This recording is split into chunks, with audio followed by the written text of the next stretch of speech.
Hello friends, welcome to Honey GS classes. 14 September daily current affairs with GS points.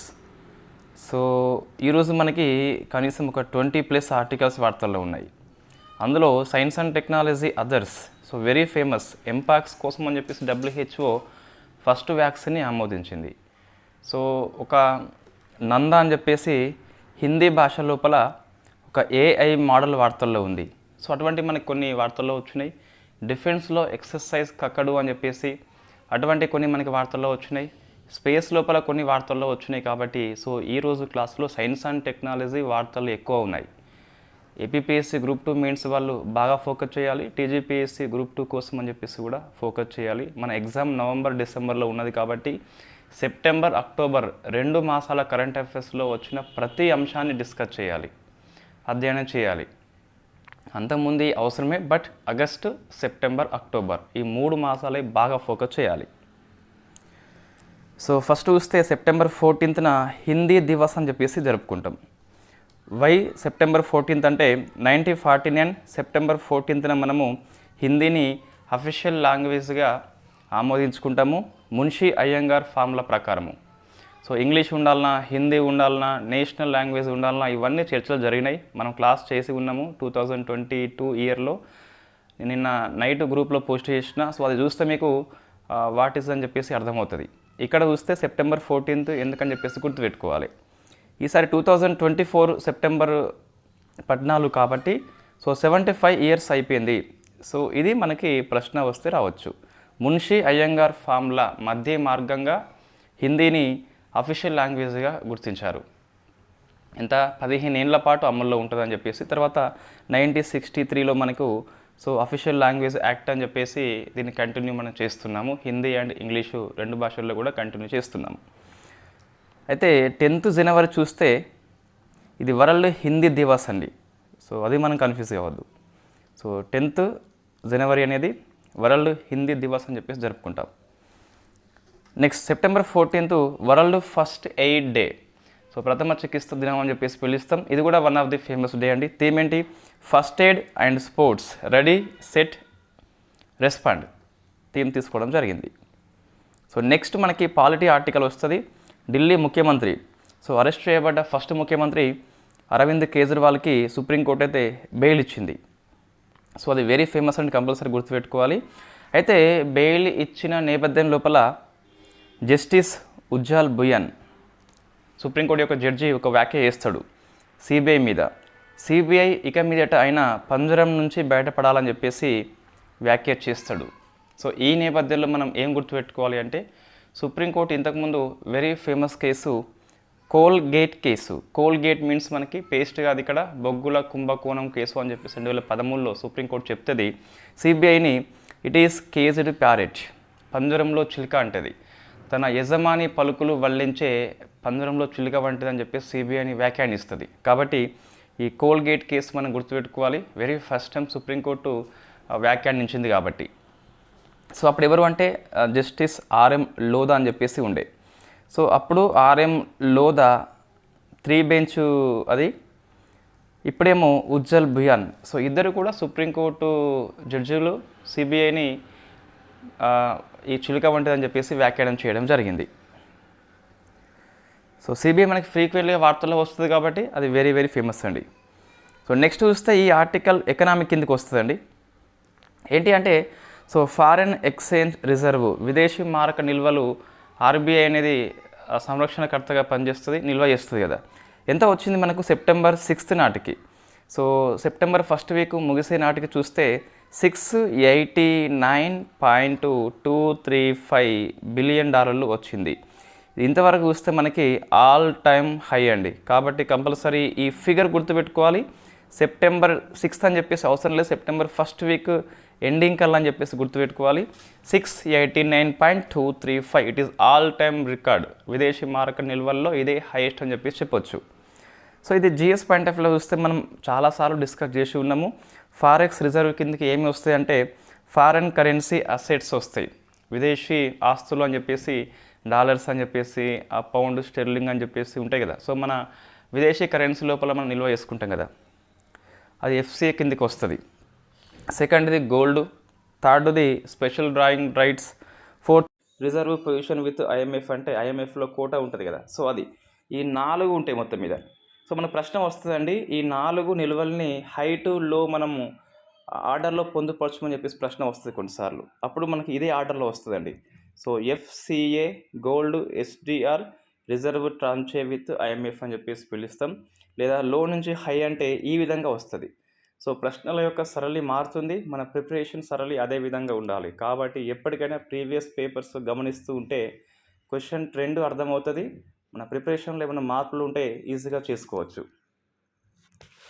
Next మళ్ళీ previous papers అంటే కనీసము మన స్థాయికి తగ్గట్టు ఉన్న పేపర్స్ బాగా అబ్జర్వ్ చేయాలి. సో మనం రాసే పరీక్ష గ్రూప్ 1, గ్రూప్ 2, గ్రూప్ 3, గ్రూప్ 4 అనుకున్నప్పుడు సో మనంగా టెక్నికల్ ఎగ్జామ్స్ ఉంటాయి, ఏఈఓ అని చెప్పేసి, ఏఓ అని చెప్పేసి, డిఏఓ అని చెప్పేసి, అటువంటి వాటి జిఎస్ పేపర్స్ తీసుకొని అందులో కొంచెం ఈజీగా వస్తుంది కరెంట్ అఫైర్స్ జిఎస్, అది మనం తీసుకోవద్దు. So APPSC group 2, group 1 prelims papers ఏవైతే ఉన్నాయో అవి బెస్ట్ రిఫరెన్స్ అండి మనకైతే.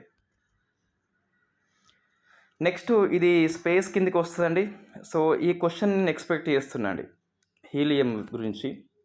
సో మన మూలకం గురించి వాడి ప్రశ్న ఎక్స్పెక్ట్ చేస్తున్నాం. వై? బికాస్ ఇటీవల మనకి సో బోయింగ్ సంస్థ ఉంది కదా, సో ఒక ప్రైవేటు అంతరిక్ష సంస్థ, ఇది స్టార్ లైనర్ అని చెప్పేసి ఒక వ్యోమనౌకని అంతరిక్షంలోకి పంపింది. ఈ స్టార్ లైనర్లో మనకి 2 ఉన్నారు, సునీత విలియమ్స్ అని చెప్పేసి, ఇంకొకరు విల్మోర్ అని చెప్పేసి ఉన్నారు. వీళ్ళు 8 days కోసం అని చెప్పేసి పోయారు. అన్ఫార్చునేట్లీ స్టార్ లైనర్లో హీలియం లీకేజ్ కారణంగా, సో హీలియం లీకేజ్ కారణంగా వాళ్ళని తీసుకురాలేదు. సో ఈ వ్యోమనౌక కిందికి వచ్చేసింది. వెళ్ళంగా వ్యోమగాములు ఉండే, వచ్చేటప్పుడు లేరు అని చెప్పేసి గుర్తుపెట్టుకోవాలి. సో మరి వీళ్ళిద్దరు పరిస్థితి ఏంటంటే, వీళ్ళని క్రూ 9 అని చెప్పేసి ఒక మిషన్ని మనము స్పేస్ ఎక్స్ పంపిస్తుంది. సో అందులో వీళ్ళని తీసుకొస్తారట, అది ఫైన్, ఓకే. అయితే మనకు ఫ్రీక్వెంట్గా చూస్తే హీలియం లీకేజ్ అని చెప్పేసి ఎప్పటికీ వార్తల్లో వస్తుంది ఈ స్టార్ లైనర్ దృష్ట్యా. కాబట్టి అది ఒకసారి మనం చూసుకోవాలి. సో గురించి ఇది హీలియం లీకేజ్ అనేది ఇప్పుడు కాదు, మన చంద్రయాన్ 2లో కూడా హీలియం లీకేజ్ కారణంగానే అది ఫెయిల్ అవుతుంది. సో చాలా ఇస్రో మిషన్స్ కూడా హీలియం లీకేజ్ కారణంగానే ఫెయిల్ అవుతాయి. యూరోపియన్ స్పేస్ ఏజెన్సీ యొక్క ఏరియన్ 5 రాకెట్ కూడా మనకు మొన్న ఫెయిల్ అయిపోయింది. సో అట్లా చూస్తే చాలా మిషన్స్ లోపల, చాలా రాకెట్ లోపల హీలియం అనేది వైఫల్యం అవుతుంది. సో కాబట్టి హీలియం చూస్తే గిట్ట జడవాయువు అండి, ఇది పరమాణు సంఖ్య 2 ఉంటుంది. హైడ్రోజన్ తర్వాత 2వ తేలికైన మూలకం, ఇది తేలికైన వాయువు అని చెప్పేసి పిలుస్తాం. కాబట్టి మనకి బెలూన్స్ లోపల ఈ హైడ్రోజన్ కంటే హీలియం నింపుతారు. సో ఎందుకోసం అంటే ఈ హైడ్రోజన్ అనేది మండే స్వభావం కలిగి ఉంటుంది కాబట్టి సో హీలియం మంచి ఎంపిక అని చెప్పేసి మనం చెప్పచ్చు. రంగు, రుచి, వాసన లేని వాయువట. సో మన కెమిస్ట్రీలో ఉన్నాయండి ఇవన్నీ. బెలూన్లో నింపుతారు, గాలి కంటే తేలికైంది కాబట్టి, హైడ్రోజన్ వల్ల మండదు కాబట్టి, సో హైడ్రోజన్తో కంపేర్ చేస్తే హీలియం మంచి ఎంపిక అని చెప్పేసి మనం చెప్పొచ్చు. సో మీరు కెమిస్ట్రీ కనుక చదివినట్లయితే సో 8th and 10th పుస్తకాలు చదవాలని చెప్పేసి చెప్తాం, కానీ సో అందులో ఉన్న ప్రతి అంశం అవసరం లేదు. జస్ట్ జనరల్ సైన్స్, రియల్ లైఫ్లో మనకి ఉల్లిపాయ కోసేటప్పుడు ఎందుకు ఏడుపు వస్తుంది, సో అటువంటివి మనకు ఉంటే చదువుకోవాలి. కానీ సో కెమిస్ట్రీ ఫార్ములాలు ఏది కలిపితే ఏమొస్తుందని చెప్పేసి చదవద్దు. సో మీరు కనుక ఎంసెట్ లాంటి పరీక్ష, ఐఐటి లాంటి పరీక్ష రాస్తే ఎస్ కంపల్సరీ అవసరం ఉంటుంది, ఇక్కడ అవసరం లేదు. నెక్స్ట్ మరి రాకెట్స్లో హీలియం ఎందుకు నింపుతారు, సో ఇది మనం ఫోకస్ చేయాలి. ఎక్కువ బరువు ఉంటుంది కాబట్టి మంచి ఉపయోగము. ఎందుకు మంచి ఉపయోగం అంటే రాకెట్ బరువుని పెంచదు, సో మరింత పేలోడు బరువుని తీసుకుపోవచ్చు.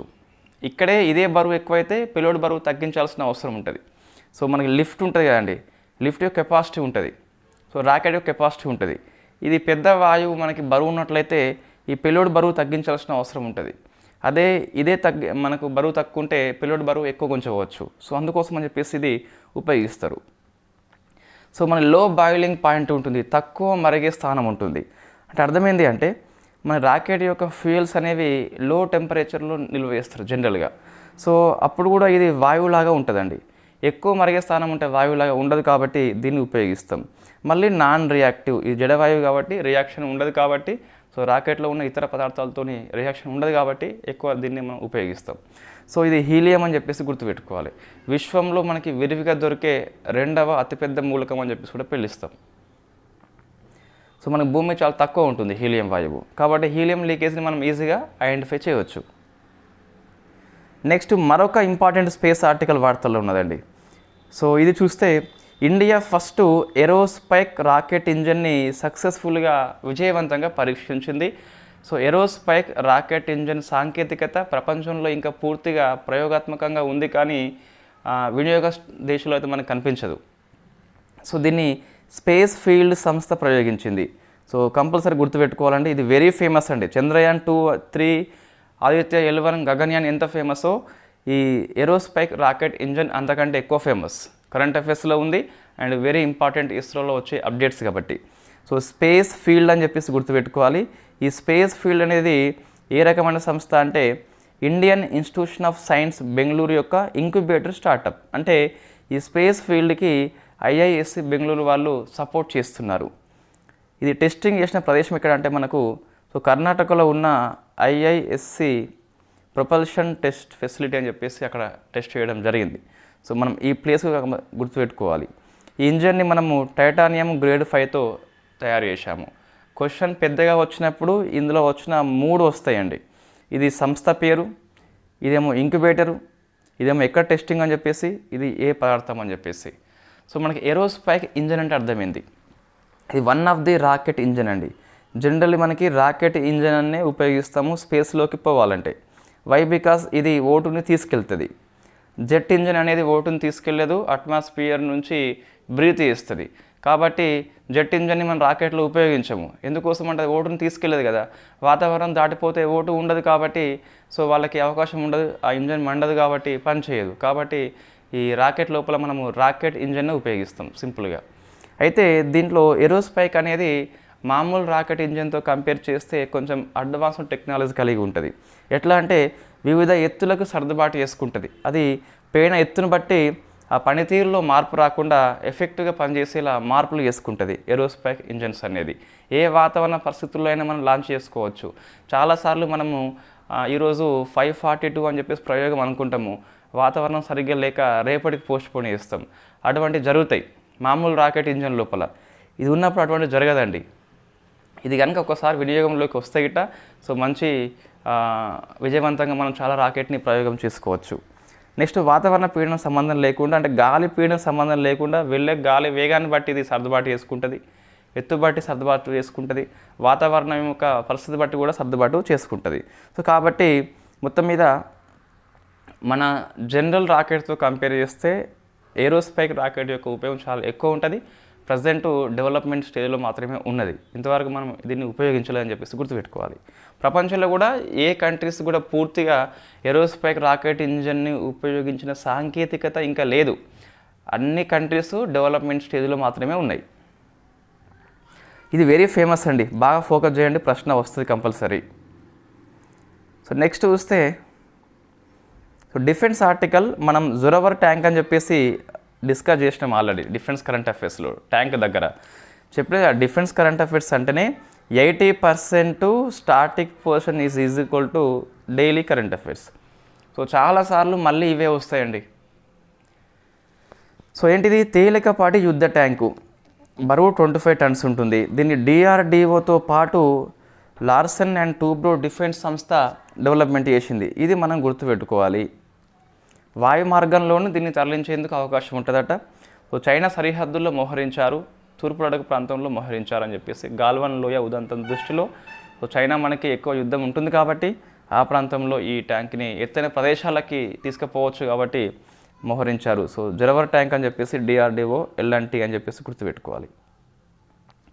Next Russia versus Ukraine war నేపథ్యంలో ఒక మిసైల్ మనకి వార్తల్లో ఉంది, స్మార్ట్ షాడో మిసైల్స్. ఇది లాంగ్ రేంజ్ కలిగిన క్రూయిజ్ మిసైల్, ఎయిర్ నుంచి లాంచ్ చేస్తాం. బ్రిటన్ తయారు చేసింది, ఫ్రాన్స్ హెల్ప్ చేసింది, ఉక్రెయిన్కి సరఫరా చేసేందుకు ప్రయత్నం చేస్తున్నారు. సో వార్తల్లో కనిపించిన స్మార్ట్ షాడో మిసైల్ అనేది ఒక క్రూయిజ్ అని చెప్పేసి గుర్తుపెట్టుకోవాలి. ఎయిర్ నుంచి లాంచ్ చేస్తామని చెప్పేసి గుర్తుపెట్టుకోవాలి. ఎయిర్ లాంచ్డ్ మీన్స్ ఒక ఎయిర్ క్రాఫ్ట్ నుంచి లాంచ్ చేస్తాం, సరిపోతుంది అది. సో ఇది one of the famous exercise. So exercise Kakadu అని చెప్పేసి 16th. So Australia, royal Australia navy conduct చేస్తుంది. రాయల్ ఎందుకుంది అంటే మనకి ఇప్పటికి కూడా ఆస్ట్రేలియా బ్రిటిష్ వాళ్ళ దేశం కిందనే ఉంటుంది కాబట్టి రాయల్ అని చెప్పేసి పిలుస్తాం. రాయల్ ఇండియన్ నేవీ ఉండదు, ఓన్లీ ఇండియన్ అని చెప్పేసి ఉంటుంది. సో ఆస్ట్రేలియన్ నేవీ నిర్వహించే ద్వైవార్షిక విన్యాసము 2 ఏళ్ళకి ఒకసారి కండక్ట్ చేస్తుంది. ఇది మల్టీనేషనల్ అంటే ఒకటి కంటే ఎక్కువ దేశాలు హాజరవుతున్నాయి. ఇది మారిటైమ్ వార్ఫేర్ ఎక్సర్సైజ్. సో సముద్ర విన్యాసం అని చెప్పేసి పిలుస్తాం. దీనిలో ఇండియా నుంచి చూస్తే P8I పాల్గొంటుంది. సో గుర్తుపెట్టుకోవాలి P8I అని చెప్పేసి. ఇది మారిటైమ్ సర్వేలియన్స్ ఎయిర్ క్రాఫ్ట్ అంటే సముద్రాన్ని నిఘా కాసే విమానం అని చెప్పేసి పిలుస్తాం. ఇటీవల ఇది వరుణలో కూడా హాజరైంది. సో ఇండియా ఫ్రాన్స్ మధ్య ఇది వరుణ కూడా ఇదే హాజరైంది, గుర్తుపెట్టుకోవాలి. సో నెక్స్ట్ చూస్తే థీమ్ కూడా ఉన్నదని దీనికి ఎందుకో. సో థీమ్ ఏంటి అంటే regional cooperation through trusted and proven partnerships. So very rare కండిషన్లో మన థీమ్ కనిపిస్తుంది ఎక్సర్సైజ్కి. నెక్స్ట్ ఇండియన్ డిఫెన్స్ ఏవియేషన్ అని చెప్పేసి ఇది ఏం లేదు, మనకు తరంగ శక్తి అని చెప్పేసి జోధ్పూర్ కండక్ట్ చేస్తుంది కదా. తరంగ శక్తి ఏంటంటే మనకి ప్రపంచంలో కాదు ఇండియాలో అతిపెద్ద ఎయిర్ ఫోర్స్ ఎక్సర్సైజు.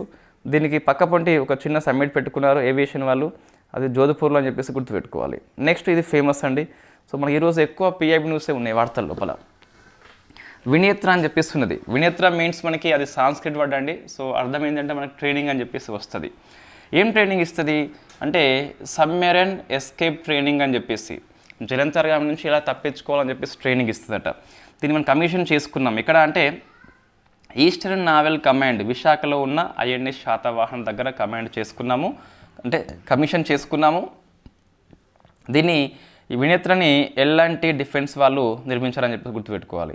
ఇది మరి ఏ సబ్మెరైన్కి ట్రైనింగ్ ఇస్తుందంటే కల్వరీ క్లాస్. సో మనం డిస్కస్ చేసిన మొత్తం ఇందులో 6 ఉంటాయండి కల్వరీ క్లాస్ లోపల. సో కల్వరీ అని చెప్పేసి, కరంజ్, కండేరి, వాలా, వాగ్షీర్ అని చెప్పేసి, వాగిర్ అని చెప్పేసి మొత్తం 6 ఉంటాయి. 75 అని చెప్పేసి పిలుస్తాం ప్రాజెక్ట్ని. ఫ్రాన్స్ హెల్ప్ చేసింది, మజగౌ డాక్యార్డ్ నిర్మించింది. 75I అని చెప్పేసి మనకి డెవలప్మెంట్ స్టేజ్లో ఉన్నది. దీనికి కూడా 6 వస్తాయి సబ్మెరైన్స్. దీనికి జర్మనీ హెల్ప్ చేస్తుంది. సో వినేత్ర అని చెప్పేసి ఒక ట్రైనింగ్ ఇస్తుంది, గుర్తుపెట్టుకోవాలి.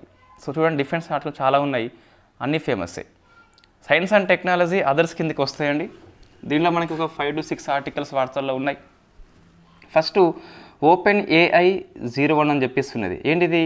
OpenAI తన ప్రాజెక్టు స్ట్రాబెర్రీ దీనిలో భాగంగా ఒక OpenAI 01 అని చెప్పేసి ఆవిష్కరణ చేసింది. It is one of the new AI model. దీని యొక్క స్పెషల్ ఏంటి అంటే స్పందించే ముందు ఆలోచన ఇస్తుందట. సో ఇది మనకు కూడా ఉండాలి కంపల్సరీ. మనం ఒక విషయం పట్ల స్పందించాలి అంటే కొంచెం థింక్ చేసి స్పందించాలి, అప్పుడు మన స్పందన చాలా మంచిగా ఉంటుంది. సో లేకుంటే కొంచెం అటు ఇటు కనిపిస్తుంది. ముఖ్యంగా మన ఆఫీసర్స్కి అయితే మెంటల్ బ్యాలెన్స్ చాలా అవసరం. OpenAI 01 గుర్తుపెట్టుకోవాలి. ప్రాజెక్టు స్ట్రాబెర్రీలో భాగంగా OpenAI నిర్మించింది. నెక్స్ట్ నందా అండి. సో ఇది Hindi specific AI language model. అంటే మనకి హిందీలో సూచనలు సలహాలు అందిస్తుంది. ఇట్ ఈస్ AI UAE సంస్థ, నాట్ ఇండియా సంస్థ G42 అని చెప్పేసి రూపొందించింది. సో గుర్తుపెట్టుకోవాలి, very very famous. Next site connect అని చెప్పేసి వార్తల్లో ఉన్నదండి. ఇది నేత్ర సమస్యలను గుర్తించే యాప్. సో మనకి కంటిలో లోపాలు ఉన్నాయా లేవని చెప్పేసి ముందుగానే మనం పసిగట్టవచ్చు. దీనికోసం అని చెప్పేసి LV ప్రసాద్ ఐ ఇన్స్టిట్యూషన్ అనేది ఈ యాప్ని డెవలప్మెంట్ చేసింది. దీనికి ఇన్ఫోసిస్ సంస్థ కూడా హెల్ప్ చేస్తుందండి. ఇది మనం one of the guessing question అండి. ఎంపాక్స్ విషయంలో WHO ఆమోదించిన ఫస్ట్ వ్యాక్సిన్ MVA-BN అని చెప్పేసి పిలుస్తాం. సో ఇక్కడ మంకీ పాక్స్ వ్యాక్సిన్, BN అంటే మనకు బేవరియన్ నోర్డిక్ వస్తుంది సంస్థ పేరు, ఇదేమో వ్యాక్సిన్ అండి. సో మనకి ఈజీగా గుర్తుంటుంది. మంకీ పాక్స్ వ్యాక్సిన్ BN అని చెప్పేసి. సో బేవరియన్ నోర్డిక్, ఇది డానిష్ బయోటెక్ కంపెనీ. సో ఇది ఎంపాక్స్కి ఫస్ట్ వ్యాక్సిన్ అండి, WHO ఆమోదించింది.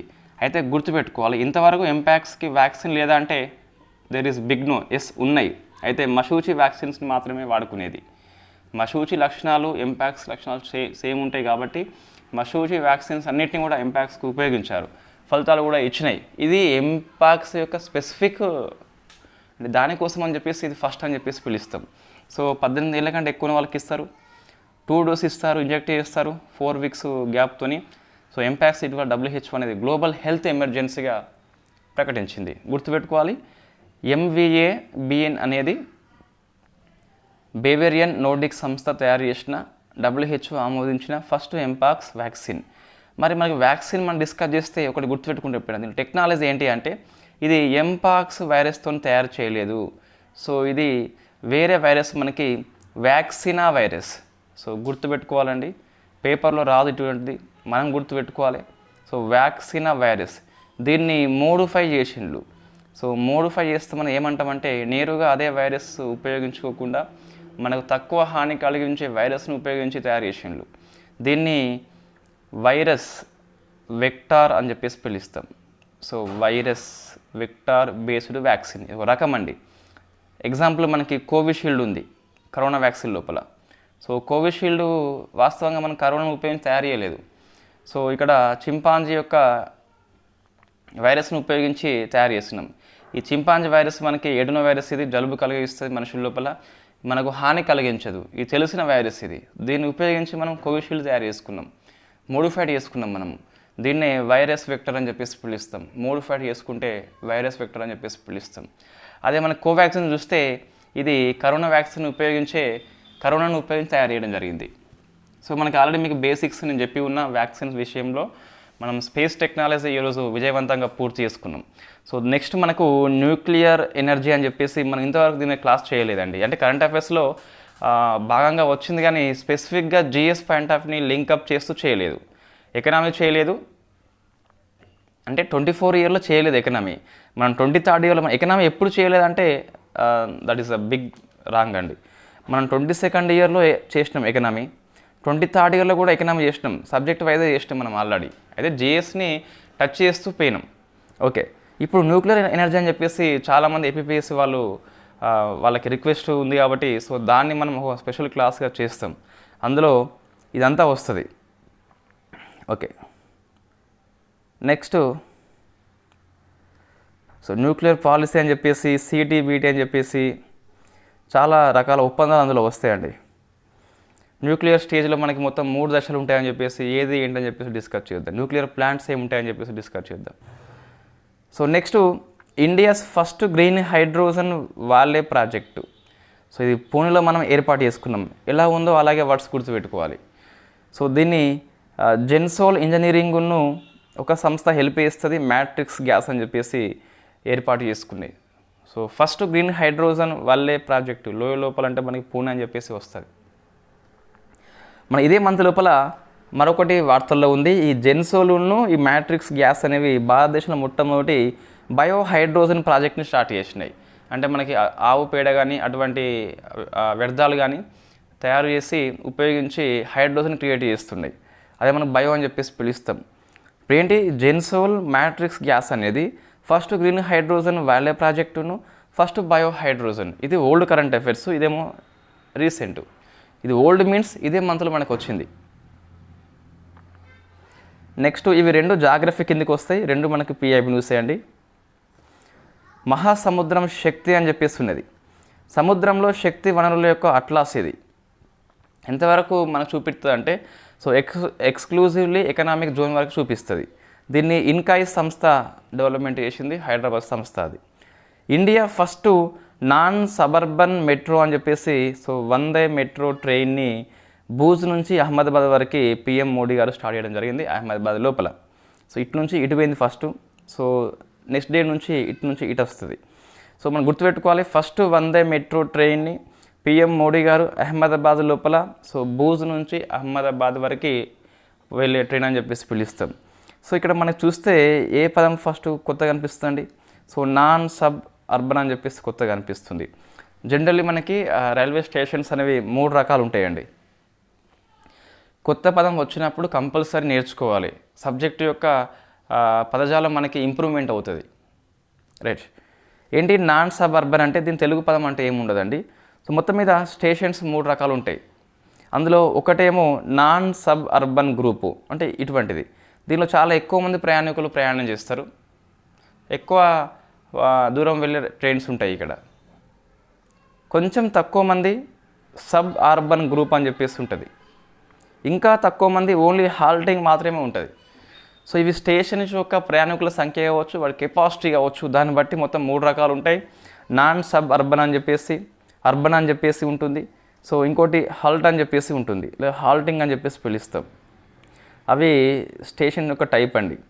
నెక్స్ట్ డిజాస్టర్ మేనేజ్మెంట్ మనం డిస్కస్ చేసినాం, బట్ కొద్ది అప్డేట్ వచ్చిందండి. సో యాగి తుఫాన్ ఒక టైఫూన్ మనకి వార్తల్లో ఉంది, మనం డిస్కస్ చేసినాం ఆల్రెడీ. ఇప్పుడు ఫిలిప్పీన్స్ని ఎఫెక్ట్ చేసింది, తర్వాత ఏమైంది చైనా, లావోస్, మయన్మార్, థాయిలాండ్, వియట్నాంని అయితే ఘోరంగా హిట్ చేసిందండి. సుమారుగా 100 మంది మరణించారు వియట్నాం లోపల. ఇది మనకు ఎక్కువ ఎఫెక్ట్ అయింది వాస్తవంగా. సో యాగి అని నేమ్ ఇచ్చింది జపాన్ అండి. అర్థం ఏంటంటే మనకి గోట్ అని చెప్పేసి లేదా మేక అని చెప్పేసి అర్థం వస్తుంది. ఈ ఇయర్లో strongest tropical cyclone in Asia. So మన ఏషియా ఖండం మొత్తంలోనే ఇది స్ట్రాంగెస్ట్ ట్రాపికల్ సైక్లోన్ రికార్డ్ సృష్టించింది. సో స్ట్రాంగెస్ట్ మీన్స్ కేటగిరీ 5 కిందకి వస్తుంది మనకు. దాని యొక్క వేగం చూస్తే 252 km/h కంటే ఎక్కువ వేగంతో ఉంటుంది. సో సఫీర్ సింప్సన్ స్కేల్ ఆధారంగా కేటగిరీ 1, 2, 3, 4, 5 అని చెప్పేసి ఉంటుంది. ఐఎండి కింద చూస్తే మనకు సూపర్ సైక్లోన్ అని చెప్పేసి చెప్పొచ్చు దీన్ని. సో ఇది ఈ ఇయర్లో పెద్ద తుఫాన్ కాబట్టి, సో ఆసియాలో పెద్దది కాబట్టి కంపల్సరీ బాగా గుర్తుపెట్టుకోవాలి. యాగి అని చెప్పేసి జపాన్ అనేది నేమ్ ఇచ్చింది, గోట్ అని చెప్పేసి అర్థం వస్తుంది. ఎక్కువ ఎఫెక్ట్ అయింది ఫిలిప్పీన్స్, చైనా, వియట్నాం. మళ్ళీ ఇంకా ఎక్కువ ఎఫెక్ట్ అయింది వియట్నాం అని చెప్పేసి పిలుస్తాం. ఇవన్నీ సౌత్ ఈస్ట్ ఏషియా కంట్రీస్ కాబట్టి సో మనకి ఈజీగా గుర్తుంటేలేండి. ఇవి ఫిలిప్పీన్స్ కానీ, లావోస్ కానీ, మయన్మార్ కానీ, థాయిలాండ్, వియట్నాం ఇవన్నీ ఏంటి. సో ఇన్ఫ్యాక్ట్ ఆగ్నేయ ఆసియా దేశాలు, ఏషియన్ కంట్రీస్ అవన్నీ కూడా. నెక్స్ట్ ఇది హిస్టరీ కిందకి వస్తుంది, జాగ్రఫీ కింద మనం తీసుకోవచ్చు, పెద్ద ఇబ్బంది ఏం లేదు. సో పోర్ట్ బ్లెయిర్ పేరుని శ్రీ విజయపురంగా గవర్నమెంట్ మార్చింది. సో ఫస్ట్ పోర్ట్ బ్లెయిర్ యొక్క పేరు ఎలా వచ్చిందంటే బాంబే మెరైన్లో నౌకాదళ సర్వేయరు ఆర్చిబాల్డ్ బ్లెయిర్ అని చెప్పేసి ఉంటాడు. అతను ఈ అండమాన్ నికోబార్ దీవుల్ని ఫస్ట్ టైం సర్వే చేసింది కాబట్టి ఆయన గౌరవార్థం మనకి పోర్ట్ బ్లెయిర్ అని చెప్పేసి పేరు పెట్టుకున్నాం. హిస్టరీ పాయింట్ ఆఫ్ వ్యూలో చూస్తే చోళుడు మనకి రాజేంద్ర వన్ అని చెప్పేసి వెరీ ఫేమస్. సో ఇతను శ్రీ విజయ రాజ్యం అని చెప్పేసి ఉంటుంది. దీని మీద దండెత్తడానికి ఈ అండమాన్ నికోబార్ దీవుల్ని నౌకాదళ స్థావరంగా ఉపయోగించుకున్నాడట. సో మనకి హిస్టరీలో very very famous. Andaman Nicobar దీవుల పేరు ఆ చోళుల కాలం లోపల మా నక్కవరం భూమి అని చెప్పేసి పిలిచేవారు. ఇది ఒక గొప్ప బహిరంగ ప్రదేశం అని చెప్పేసి అర్థం వస్తుంది. సో ఇక్కడ ఖాళీ పని చేయాలని చెప్పేసి ఉంటే అండమాన్ నికోబార్ దీవుల్లో చాలామంది ఫ్రీడమ్ ఫైటర్స్ అందరినీ అక్కడనే వెళ్ళి పెట్టేది. ఎగ్జాంపుల్ అరబిందో ఘోష్ లాంటి వాళ్ళని పెట్టేది. నెక్స్ట్ ఐఆర్ కిందకి బ్రిక్స్ సమ్మిట్ అండి. సో ఈ ఇయర్లో మనకి బ్రిక్స్ సమ్మిట్ చేస్తే మొత్తం రష్యా అని చెప్పేసి మనం డిస్కస్ చేసినాం ఆల్రెడీ. మరొక ఫెస్టివల్ మనకి వార్తల్లో ఉన్నది. సో మరొక ఫోరం వార్తల్లో ఉంది. బ్రిక్స్ లిటరేచర్ ఫోరం అని చెప్పేసి కజాన్ రష్యా ప్రాంతంలో ఇది హోస్ట్ చేసిందండి. కజాన్ గుర్తుపెట్టుకోవాలి. థీమ్ ఏంటి? World literature in the new reality, dialogue of traditions, national values and culture. So bricks summit మనకి అది విదేశాంగ కావచ్చు, ఆరోగ్య మంత్రులు కావచ్చు, వాణిజ్య మంత్రులు కావచ్చు, ఏ మంత్రులు కావచ్చు, ఏ మంత్రి అయినా మనకి రష్యానే హోస్ట్ చేస్తుంది ఈ ఇయర్ మొత్తంలో వచ్చే బ్రిక్స్ సమ్మిట్ అన్నీ కూడా.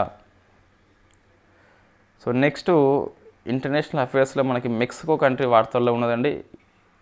ఇవి ఎగ్జామ్లో వస్తున్నాయండి.